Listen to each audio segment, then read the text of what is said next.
우리 그 북한의 4대 군사 행동에 보면 대남비라 살포 이걸 군사 행동으로 인식하시는 거죠. 만일에 이제 우리 쪽으로 넘어오게 되면은 군사 행동으로 인식하시니까 4대 군사 행동 계획 이렇게 쓰셨을 거 예. 아닙니까? 그럼 북한도 우리가 삐라를 뿌리면 군사 행동으로 인식하겠네요.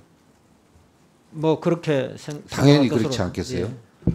그럼 우리가 대북 삐라 살포하는 것을 군사 행동으로 인지해서 국방부에서 통과를 해야 되는 거 아니에요? 당연히 장관님도 그렇게 인식하니까 북한도 당연히 그렇게 인식할 거 아닙니까? 예, 뭐 그 이런 부분들에 대해서 국방부가 조속하게 안을 좀 마련해서 이런 것들이 북한은 우리가 그랬듯이 북한도 군사 행동으로 인식하고 있기 때문에 이런 부분에 대해서는 우리 국방부가 전체적으로 통과를 할 수 있는 그런 조치 사항들이 뒤따라야 된다고 봅니다. 어떻게 생각하세요? 정부에서 입장을 다 이렇게 밝혔고 거기에 맞춰갖고 정부가 지금 적극적으로 입장을 발표하는 것 외에 북한도 이것을 군사 행동으로 인지할 가능성이 높기 때문에 군사적 측면에서 국방부가 대응을 적극적으로 책임을 지고 하셔야 된다 이 말이에요. 예, 저 국방부에서 해야 될 부분에 대해서는 지금 적극적으로 하고 있습니다. 그다음에 이 군사적 행동, 그러니까 지금 북한의 어떤 도발이라든가 여러 가지 계획 발표 이런 거에 따라서 곧바로 행동으로 옮겨지고 이런 상황이잖아요. 이런 북한의 군사적 행동 일련의 최근의 어떤 상황들에 대해서 국방부 장관으로서 이거 의도와 목적을 파악하는 게 주요 미션이라고 생각하시죠? 예, 그러면 왜 북한이 이렇다고 생각하십니까?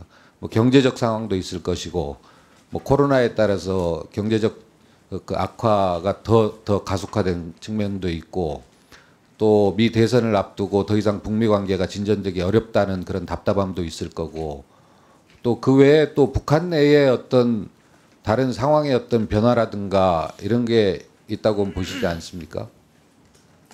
예, 뭐 다른 상황이라기보다는 지금 의원님께서 말씀하신 대로 북한의 여러 가지 어려운 그런 상황 이러한 것들을 타개를 해야 되고 그런 어떤 어려운 부분에 책임이나 이런 것들에 대해서 우리 물론 이제 나와서 설명하기 때문에 일일이 설명하시기는 어렵겠지만 우리 장관님 말씀만 들으면 뭐 대외용도 있고 북한이 그 결속을 위해서 상황이 어렵기 때문에 대외용이다라고 이렇게 인지해버리면 자칫 그냥 가만히 놔두면 되는 거 아니에요.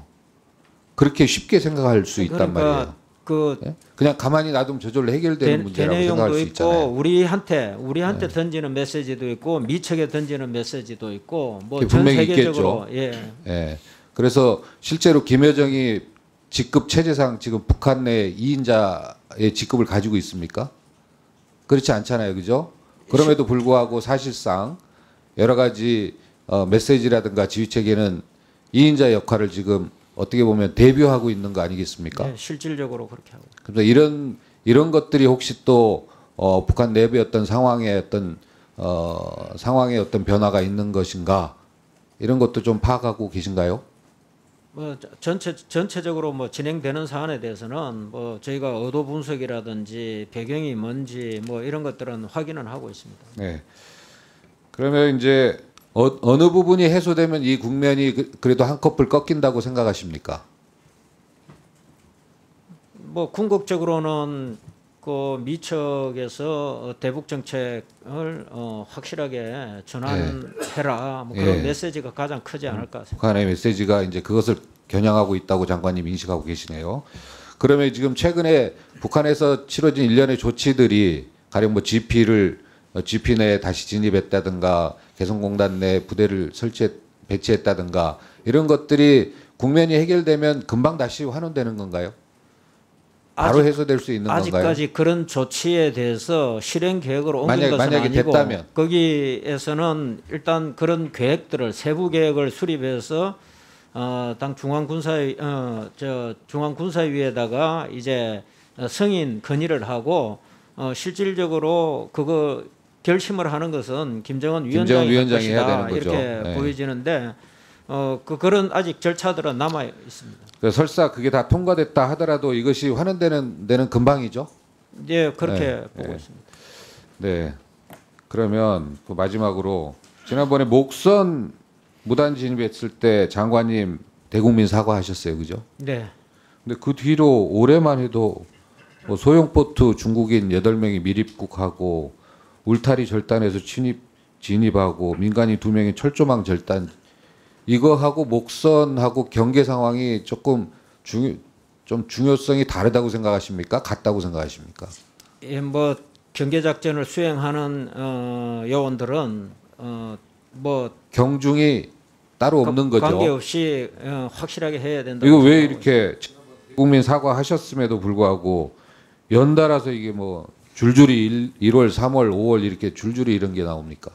예, 뭐 송구스럽게 생각하고 코로나19 이후에 지금 현재 그 무비자 입국이라든지 이런 것들이 다 차단된 상태에서 밀입국 이 방법들이 좀 변화가 있다 이렇게 보고 예, 이런 것들도 지금 그게 이제 또 이유가 안 보는 그게 또 이유가 될 수는 없겠죠. 네, 그렇습니다. 예, 그래서 하여튼 그럼에도 불구하고 코로나 상황으로 다양한 방법들과 횟수들이 더 증가했기 때문에 이런 거에 대해서 군이 경계 태세를 더 강화하는 것도 상당히 중요한 부분이라고 예, 생각합니다. 그렇게 다시는 하겠습니다. 이런 부분에 대해서 대국민 사과가 없게끔 우리 장관님이 철저하게 조치를 좀 취해 주시기 바라겠습니다. 예, 그렇게 하겠습니다. 네, 이상입니다.